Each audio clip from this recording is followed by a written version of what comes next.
오늘은 호세아 6장 1절에서 3절입니다. 세 절 말씀 다 같이 우리 합독하겠습니다. 호세아서 6장 1절 읽겠습니다. 시작. 오라 우리가 여호와께로 돌아가자. 여호와께서 우리를 지으셨으나 도로 낫게 하실 것이요 우리를 지셨으나 싸매어 주실 것임이라. 여호와께서 이틀 후에 우리를 살리시며 셋째 날에 우리를 일으키시리니 우리가 그의 앞에서 살리라. 그러므로 우리가 여호와를 알자. 힘써 여호와를 알자. 그의 나타나심은 새벽빛같이 어김없나니 비와 같이 땅을 적시는 늦은 비와 같이 우리에게 임하시라 하니라. 아멘. 요절은 3절입니다. 3절 다시 한번 읽겠습니다. 시작. 그러므로 우리가 여호와를 알자. 힘써 여호와를 알자. 그의 나타나심은 새벽빛같이 어김없나니 비와 같이 땅을 적시는 늦은 비와 같이 우리에게 임하시라 하니라. 아멘. 자리 앉으시기 바랍니다. 방금 읽은 요절 3절, 그러므로 우리가 여호와를 알자, 힘써 여호와를 알자. So let us acknowledge the Lord, let us press on to acknowledge Him. 여기에서 제목을 오늘은 힘써 여호와를 알기. 그래서 press on to acknowledge the Lord. 이렇게 또 Him 이렇게 제목을 정했습니다. 여러분들 여러분 들어봤겠지만 히브리 말로 안다, 이 안다라는 단어는 영어에서 노우하고 해당되는데 이 노우보다도 더 좀 굉장히 깊습니다. 그런데 여러분들 영어의 메이저 트랜슬레이션 보게 되면 다 노우로 번역됐어요. 근데 유독 이 NIV만은 acknowledge로 번역됐습니다. 근데 여러분들 영어를 사용하면 이 노우하고 acknowledge는 아주 미묘한 뉘앙스가 있습니다. 이 acknowledge는 뭘 의미하냐면 그 대상, 알게 되는 대상과 이 관계, 그 다음에 또 이는 거래, 영어로 트랜잭션, 딜이 그 강조되는 의미입니다. 그래서 저는 NIV 성경이 잘 번역을 했다고 생각합니다. 아무튼 우리 주님을 힘써 알자라는 제목입니다. 그래서 오늘 본문은 호세아 6장 1절에서 3절인데 제가 3절까지만 본문을 이렇게 잘랐지만 바로 6장 6절에 나는 이내라는 단어가 이제 히브리 말로 헤세드인데 steadfast love, 이 인애를 원하고 제사를 원하지 아니하며 번제보단 하나님을 아는 것을 원하노라. 그래서 하나님을 아는 것을 거듭 강조하고 있습니다. 그런데 제사와 번제가 예배잖아요. 예배가 중요치 않다는 말이 아니라 그보다도 중요한 게 뭐냐면 사랑과 충성으로 하나님을 아는 것을 강조하고 있는 겁니다. 그런데 이제 바로 그 6장 4절에 에브라임이 이게 북이스라엘 대표 지파예요. 북이스라엘 에브라임아 내가 내게 어떻게 하라. 유다는 남유다죠. 유다야 내가 어떻게 하라. 너희 인애 또 인애 헤세드. 그러니까 하나님 앞에 헤세드는 스테페스트 러브인데 사람이 하나님을 향한 인애 헤세드는 이게 로열티입니다. 로열티 페이스풀니스. 저는 신앙생활을 하면서 사람마다 다 기준이 다르고 그 다음에 뭐 이렇게 알고 있는 게 양이 차 있지만 로열티, 페이스풀리스가 없는 신앙생활은 굉장히 좀 받아들이기 어렵습니다. 그래서 인애가 이렇게 로열티입니다. 그래서 너희 인애가 아침 구름이나 쉬 없으니 이슬 같도다 이렇게 말하고 있는 상황에서 오늘 요절 말씀에 주 너의 하나님을 힘써 알라. 그런데 우리가 주 하나님을 아는 가장 기본적이고 중요한 것이 하나님의 말씀입니다. 하나님의 말씀을 마음에 품으면서 하나님을 알게 되는 겁니다. 그래서 우리가 계속 지난주부터 말씀 묵상에 대해서 메시지를 나눴죠. 하나님의 말씀을 이렇게 묵상하면서 그 마음에 품으면서 하나님을 알게 되는 겁니다. 그리고 계속 강조하지만 말씀 묵상에는 졸업이 없어요. 누구나 그리스도인이라면 이 세상의 삶 끝까지 꾸준하게 힘써 노력을 해야 됩니다.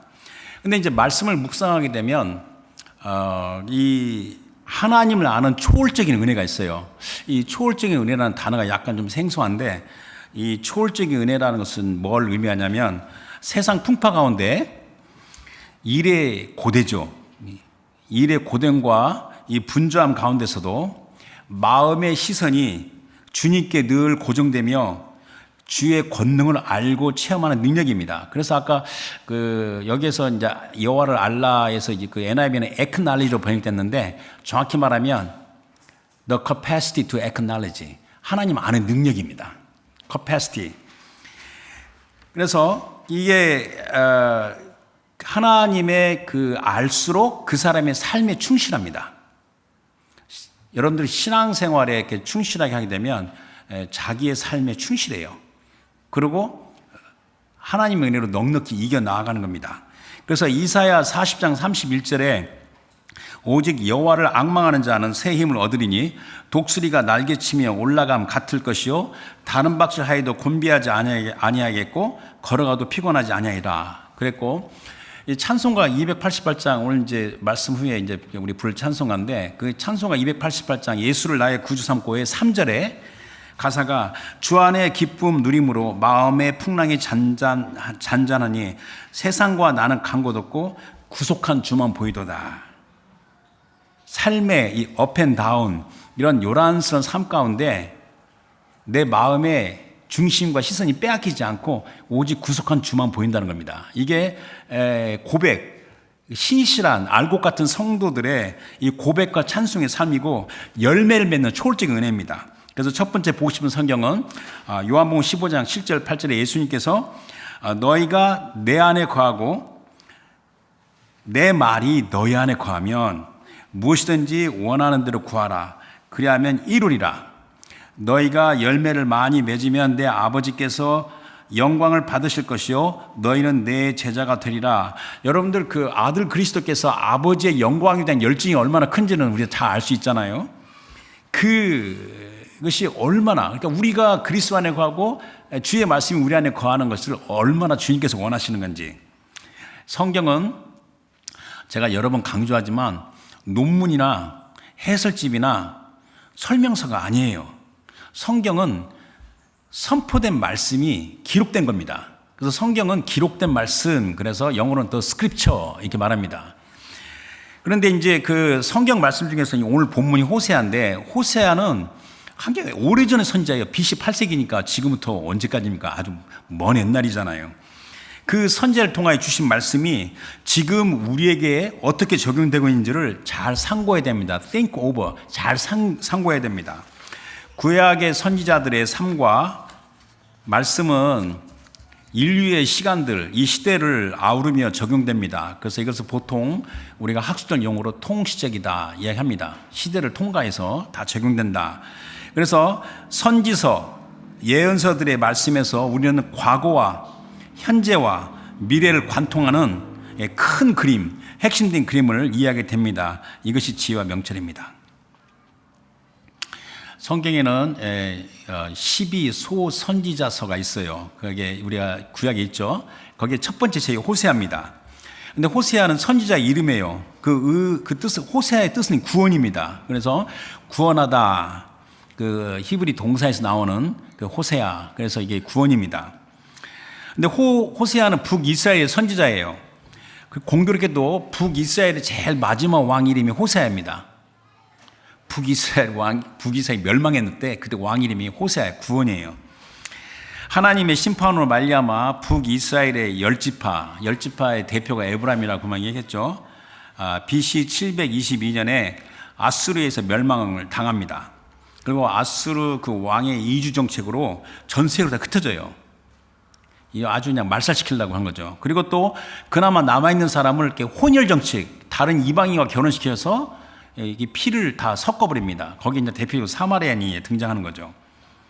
그럼에도 불구하고 이 호세아의 핵심 주제는 하나님의 구원입니다.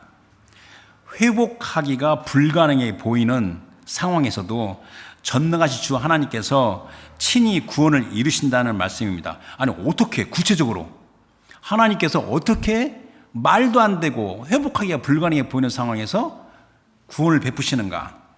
그리고 이 말씀이 지금 우리에게 주실 때 우리가 어떠한 상태에 있다 할지라도 하나님께서 우리에게 어떻게 구원을 베푸시는가?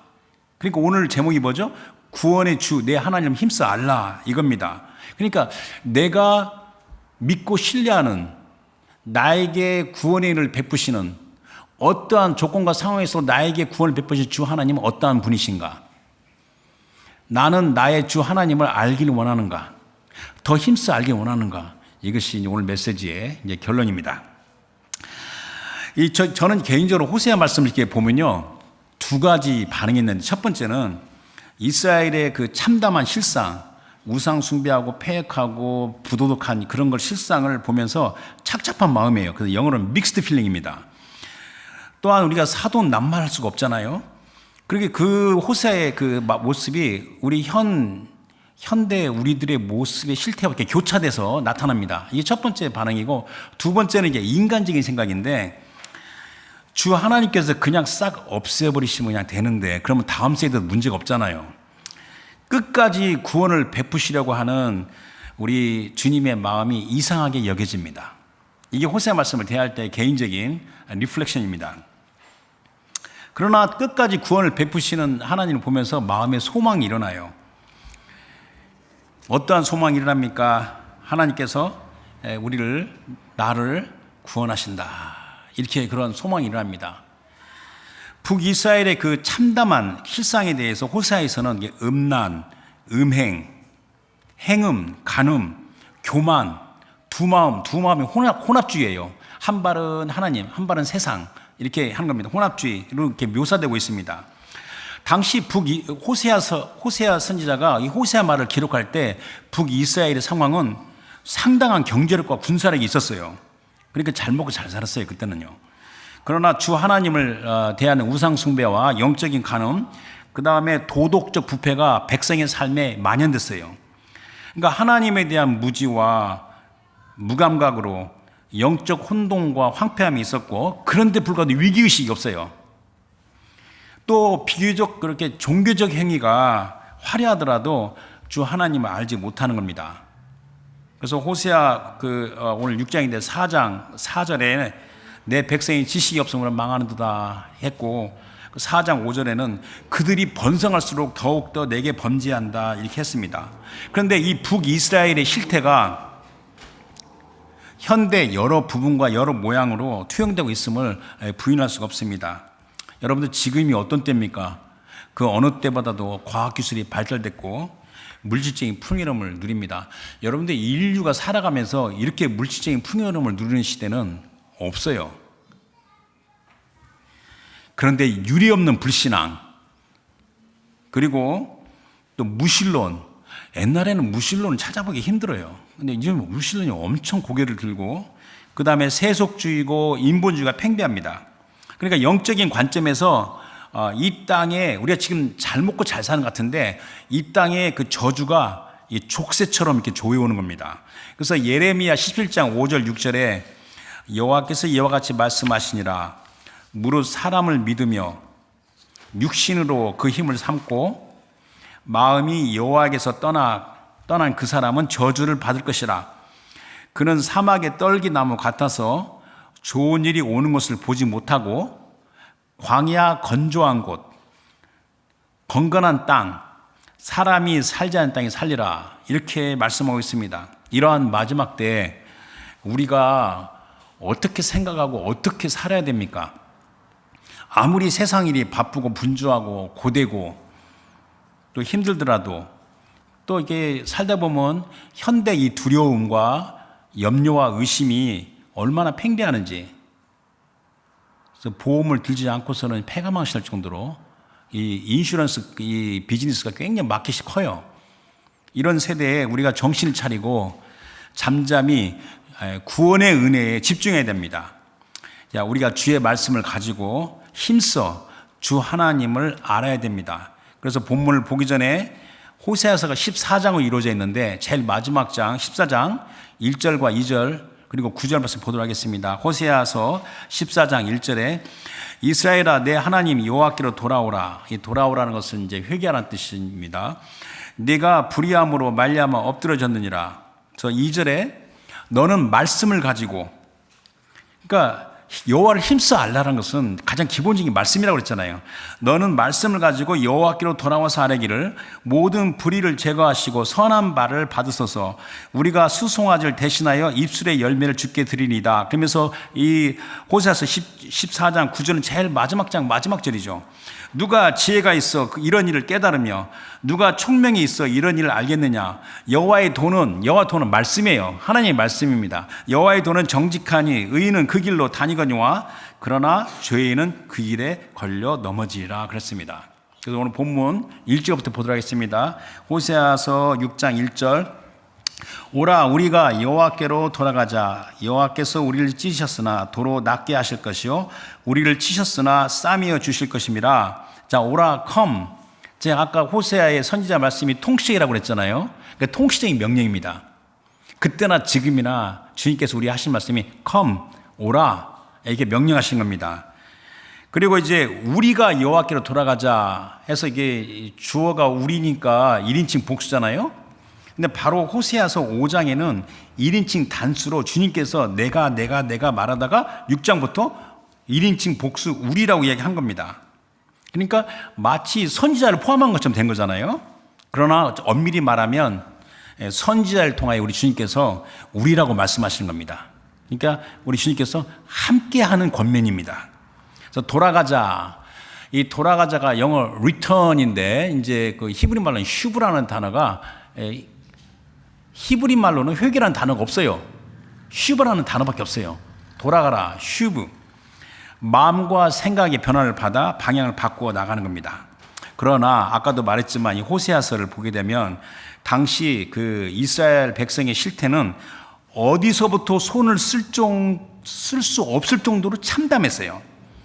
그들의 음란하고 강팍한 모습이 바뀔 거라는 기대를 할 수가 없어요. 그래서 아까 금방 6장 4절 읽었죠. 그들의 얄팍함과 간사함. 6장 7절과 10절 보게 되면 배반하고 반역하고 살인하고 음행하고, 이건 단지 이 시대를 변형하는 거죠. 또 뭐 자세히 설명했으면 7장에 가보면 7장 1절에는 거짓말과 도둑질, 또 7장 3절 7절 보면 거짓 아첨, 간음, 간교, 변덕, 탐욕, 진실한 회개를 기대할 수 없는 타락함입니다. 그럼에도 불구하고 구원의 은혜의 말씀입니다. 여호와께서 우리를 찢으셨으나 도로 낫게 하실 것이요 여호와께서 우리를 찢으셨으나 싸매어 주실 것입니다. 그러니까 하나님께서 징계의 심판을 하시더라도 회복되는 구원입니다. 그런데 호세아 선지자 본인 당사자도 이해할 수가 없어요.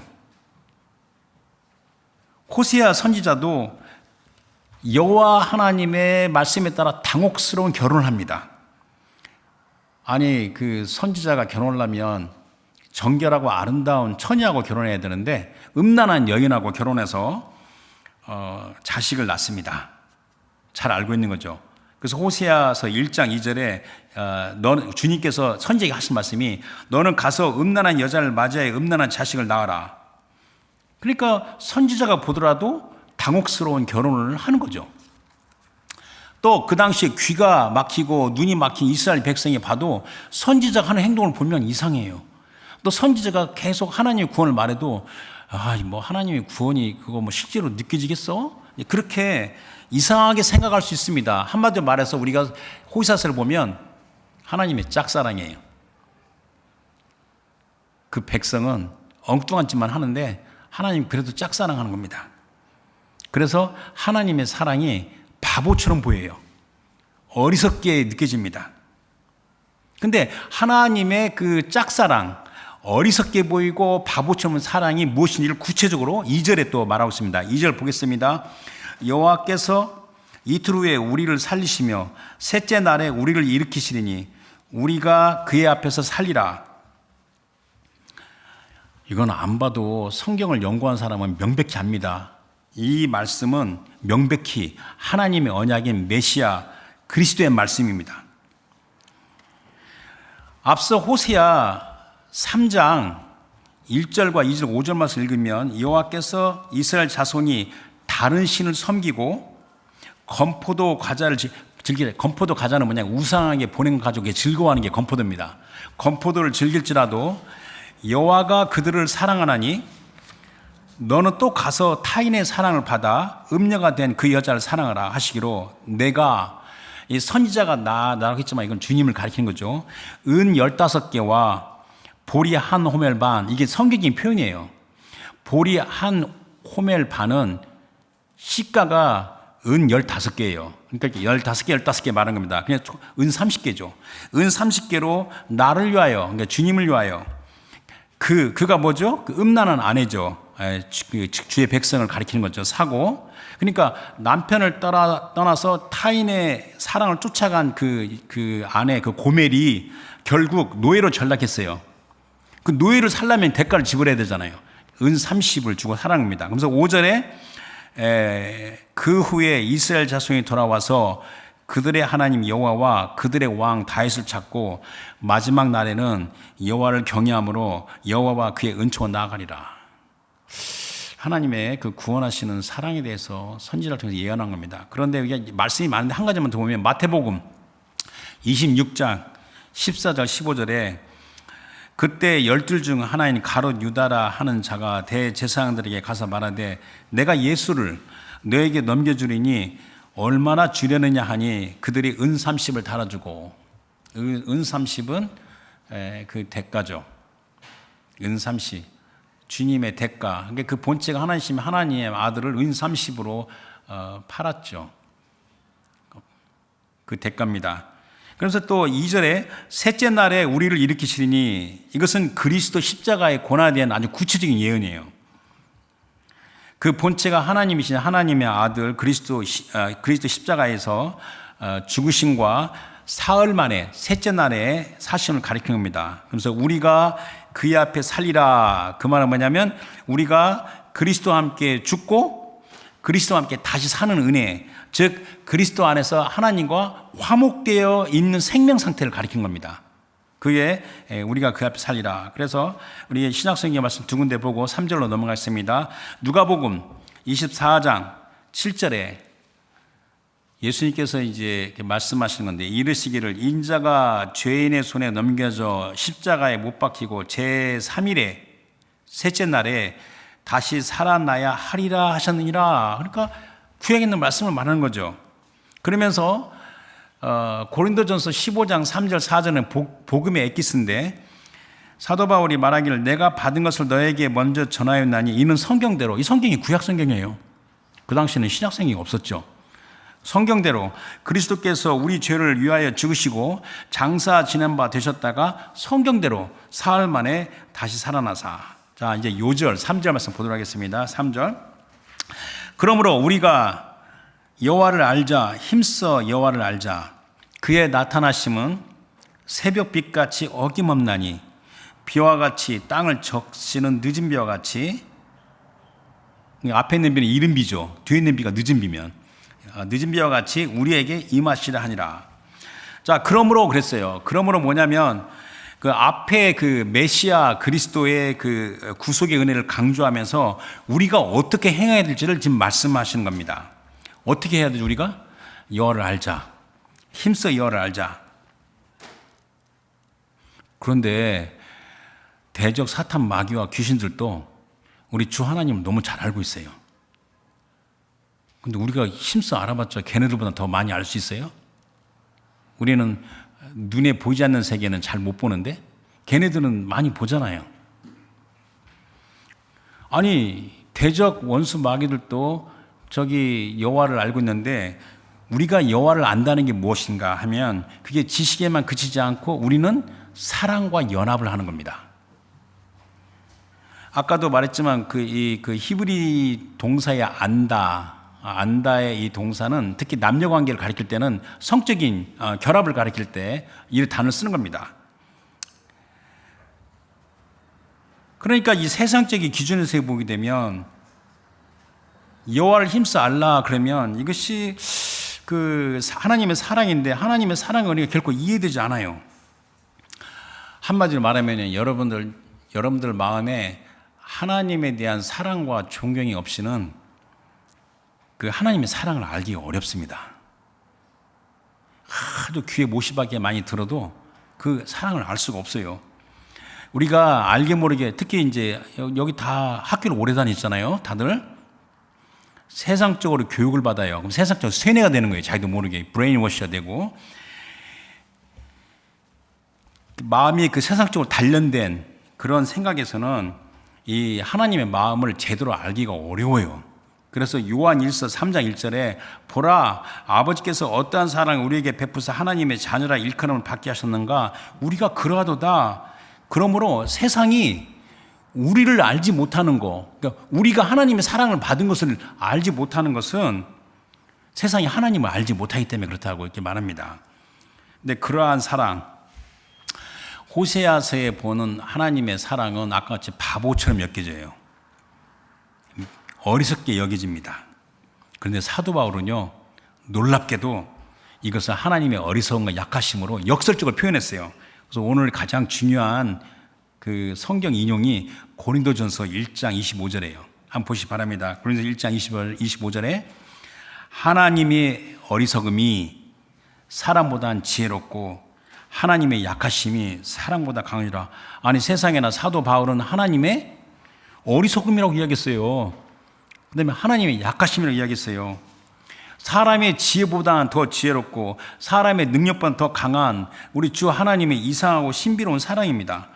자, 그런데 사람의 관점에서 특별히 이게 원수 마귀의 관점에서 사탄의 관점에서 왜 사탄이 하나님의 아들 십자가에 못 박게 했는가? 어느 정도 100% 이해를 못 하더라도 이해할 수는 있어요, 우리가. 그러니까 사람의 관점에서 어리석고 약하게 보이는 하나님의 모습이 어떤 겁니까? 세상의 관점에서, 사람의 관점에서 하나님의 어리석음과 약함, 그런 어떤 모습이냐고요. 세상의 눈에 마냥 어리석고 약하게 보이는 주님의 모습이 뭡니까? 십자가입니다. 하나님의 아들 그리스도 십자가입니다.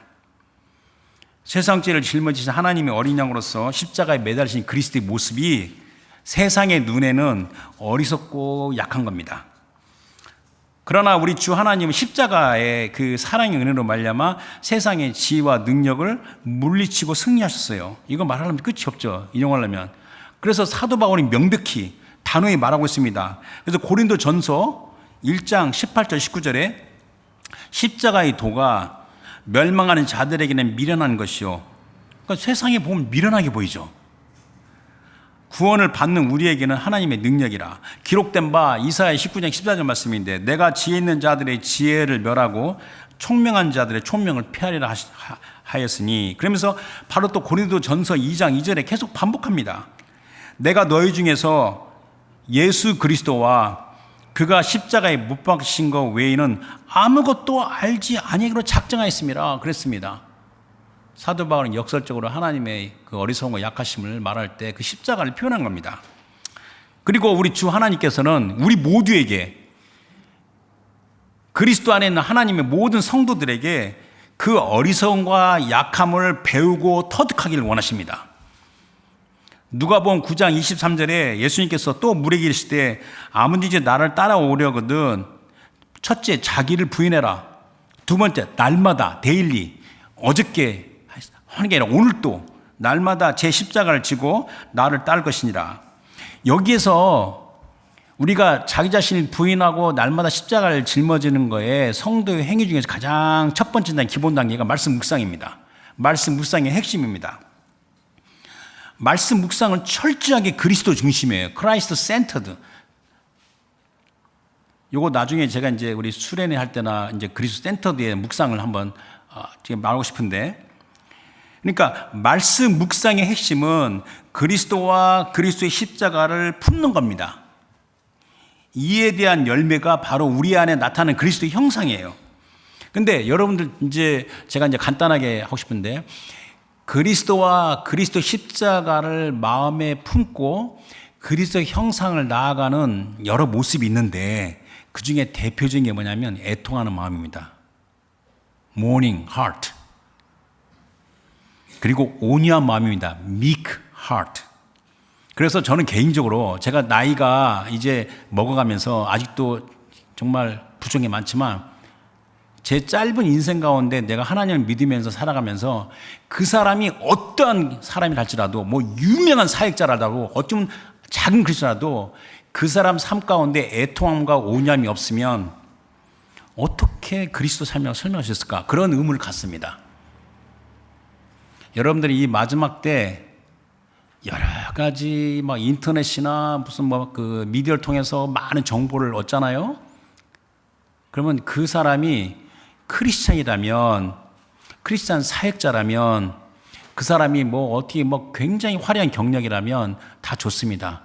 그 사람 삶 가운데 애통함과 온유함이 있는지 한번 살펴보십시오.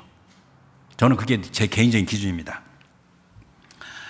애통함과 온유함이 없는 그리스도 삶을 어떻게 설명할 수 있을까? 그러면서 오늘 3절 말씀에 하나님의 그의 나타나심은 새벽빛같이 어김없나니, 비와 같이, 이 비가 이른 비죠. 뒤가 늦은 비면 이게 바로 겨울비고, 땅을 적신 늦은 비, 이게 봄비와 같이 우리에게 임하시라. 근데 이제 겨울비와 봄비는 여러분 들었지만 이스라엘은 봄비가 비가 굵고 양이 많아요. 그러니까 늦은 비는 더 강하게, 비라는 것은 성령의 은혜를 또 가리키잖아요. 이 방한 비가 이루어집니다. 여러분과 제가 아까 예배 시작할 때도 제가 얘기했지만 요즘 이 세상에는요, 회개하기가 힘들어요. 회개합니다. 시작. 회개하자. 회개가 안 돼요. 뭐 유튜브나 뭐 그냥 뭐 무슨 뭐 인터넷이나 별걸 다 봐도 회개가 이루어지지가 않아요. 힘들어집니다. 이 마지막 때가 얼마나 더 강팍하고 혼란스러운지, 그럼에도 어김없이 구원의 은혜. 혹시 여러분이 나는 이렇게 회개가 잘 안 될까? 왜 나는 신앙생활 하는데 이렇게 질이 멸렬할까? 아, 나는 좀 이렇게 예배를 드리고 설교를 듣고 말씀을 들으면 그때만 반짝하는데 돌았으면 왜 엉뚱한 짓 할까? 아, 나는 정말 구제불능일까? 그런 생각을 들더라도 소망을 잃지 말라는 겁니다. 그렇게 세상의 유혹과 공격이 세다는 겁니다. 세상과 공격이 셀수록 하나님께서 부신 늦은 비는 더 양이 많고 굵다는 겁니다. 하나님 그렇게 사랑하신다는 겁니다. 하나님은 어김없이 구원의 회복을 그것도 풍성히 부으십니다. 하지만 이제 말씀 마치기 전에 제가 하나 경고성으로 여러분과 제가 나눌 게 있습니다. 하나님의 구원의 은혜가 바보같이 보일 정도로 뭐 크고 놀랍다고 말한다할지라도 아니라다면 대단한 착각과 오산입니다. 그래서 여기서 이제 제가 또 하나 이제 사이드인데, 예정론과 자유의지론이 있어요. 하나님께서 구원시킬 사람은 미리 예정되어 있나? 아니면 자기 자유의지로 하나? 요거 설명을 나중에 길게 할게요. 또 이런 말이 돼도 됩니다. 현대 교회가 가장 큰 문제가 뭡니까? 가장 몸살을 앓고 있는데 가장 그게 뭐냐면 이게 세속화 문제예요. 현대 교회의 세속화로 몸살을 앓고 있고, 그래서 여러분들 조금 이렇게 스마트하고 나름대로 성경을 아는 사람들 입에서 나오는 말이 뭐냐면, 교회들을 신뢰할 수가 없다. 그래서 마음이 냉담해집니다. 이건 자기만 손해예요. 이건 자기만 손해입니다. 여러분들은 하나님의 나라는요, 여러분, 교회는 하나님의 나라가 아니에요. 우리 마태복음에 나와 있지만 교회는 하나님 나라 열쇠를 가진 매개체, 비히클이에요. 혹시 여러분들이 현대 교회에서 실망했다면 하나님께 더 기도하십시오. 하나님의 나라는 타락할 수가 없어요. 그런데 교회는 얼마든지 타락할 수 있어요. 그러니까 내가 속해 있는 교회, 또 내가 살고 있는 이 시대에 있는 교회들이 건강하고 아름답게 되기에 그렇게 중보기도 하십시오. 그리고 교회를 세우십시오. 올바로. 교회는 목사가 하는 게 아니에요. 사람들 다 모여서 일으키는 게 교회입니다. 그래서 제가 이 설교 준비하다가 갑자기 집에서 이거 예배 때 내가 예배 인도를 하고 설교하다 보면 이게 원맨쇼로 끝났나? 그런 생각도 자격심이 들어요. 교회라는 것은 우리가 이 한 사람 한 사람 모여서 교회를 형성하는 겁니다. 교회는 건물이 아니라고 여러 번 이야기했잖아요. 그러니까 세상에 있는 교회는 얼마든지 타락할 수 있어요. 절대 교회를 우상하지 마십시오. 교회 건물이 크다고, 사람이 많다고, 뭐 성가대가 빵빵하다고, 그리고 무슨 뭐 프로그램이 좋다고, 다 좋아해야죠. 다 물론. 우상화하지 마세요. 왜냐하면 교회는 얼마든지 타락할 수 있고 베드로의 전서 나왔듯이 하나님의 심판이 제일 먼저 하나님의 교회부터 시작합니다. 하나님의 심판이 이르기 전에 교회를 우상화하지 마십시오. 어떤 경우라도. 무엇이 중요한지를 지혜롭게 잘 생각해야 됩니다. 무엇보다 심각한 문제는 구원의 주 하나님의 말씀을 제대로 알지 못하는 겁니다. 그래서 호세아와 같이 비슷한 그 동년배의 북이스라엘 선지자 아모스 8장 11절에 주 여호와의 말씀이니라 보라 날이 이를지라 내가 기근을 땅에 보내리니 양식이 없어 주림이 아니요 물이 없어 가람이 아니요 여호와의 말씀을 듣지 못한 기가이라. 여러분들 인터넷 가보면 수없이 말씀 듣고 뭐 요즘에 책이고 뭐 많죠. 근데 태평양 바다에 떠 있으면 물이 엄청 많은데 다 짠물이에요. 마실 수가 없어요. 그러니까 내가 생수가 되는 좋은 말씀들이 엄청난 다른 메시지에 묻혀서 잠겨버리는 겁니다. 이런 시대에 살고 있는 겁니다. 지금은요, 밴쿠버에 산다고 밴쿠버 여름이 시원하고 그다음에 좋잖아요. 저도 감사 생각하는데 지금은 소외된 지역이라고 말하는 선교지에서 성령의 강하게 역사하심이 일어납니다. 저는 가끔 이렇게 연락을 받습니다. 깜짝깜짝 놀랄 정도로 하나님 성령께서 역사하십니다. 우리 주 하나님께서는 말씀하신 대로 지금도 열심으로 일하고 계십니다. 그러나 이 마지막 때 내가 예배를 얼마든지 자유롭게 드릴 수 있고 원하는 대로 내가 드릴 수 있어 그다고 이렇게 편한 상황에서 신앙생활을 언제든지 잘할 수 있다 생각하면 착각이에요. 굉장히 위험한 겁니다. 그러므로 우리가 항상 겸손하고 통회하는 심령으로 애통하는 마음이죠. 그 다음에 그 온유한 마음으로 구원과 회복의 은혜를 베푸신 신실하신 주 하나님을 힘써 알자. 한 가지만 말하면요, 이거 정신 심리학자가 그 한 글에서 읽은 건데 우리하고 동시대에 살고 있는 사람입니다. 현대인의 정신병이 얼마나 심각한지 옛날에는 못 먹고 못 살아도 그렇게 정신병이 심하지가 않았대요. 현대는 얼마나 정신병이 심하는지 말로 다 표현할 수 없는 우울증에 어두운 감정의 구렁텅이로 빠져들어가서 생사조차 분간할 수 없는 상황에 이게 얼마나 많은지 거기에서도 구원과 회복의 소망은 살아계신 주 하나님이시는 겁니다. 그 소망은 하나님의 바보같이 어리석게 여기진 사랑, 그게 뭐라고 했죠? 십자가입니다. 그리스도 십자가, 그 아들 십자가의 은혜입니다. 그러므로 말씀 묵상의 핵심은 그리스도와 그 십자가의 은혜를 마음에 품는 겁니다. 그것이 바로 구원의 주 하나님을 힘써 아는 겁니다. 그래서 말씀과 성령에서 우리가 주님을 힘써 알도록 노력합시다. 그래서 마지막으로는 갈라디아서 6장 그 마지막 장에 14절 17절에 그 사도 바울이 이렇게 고백했습니다.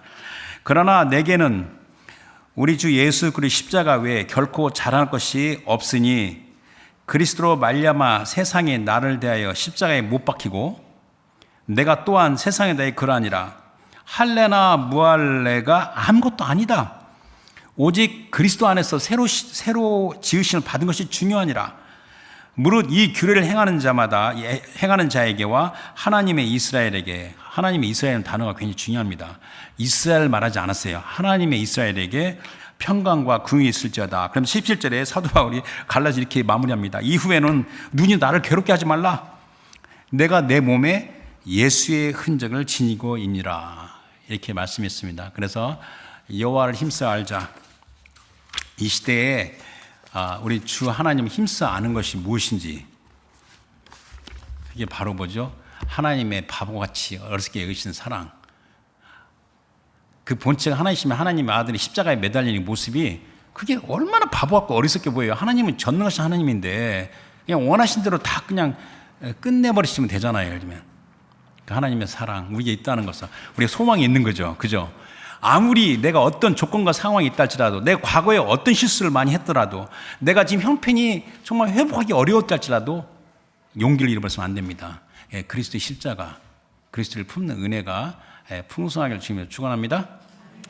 주신 말씀 생각해서 기도하겠습니다. 오늘 말씀은 우리가 힘써 주 하나님을 알자.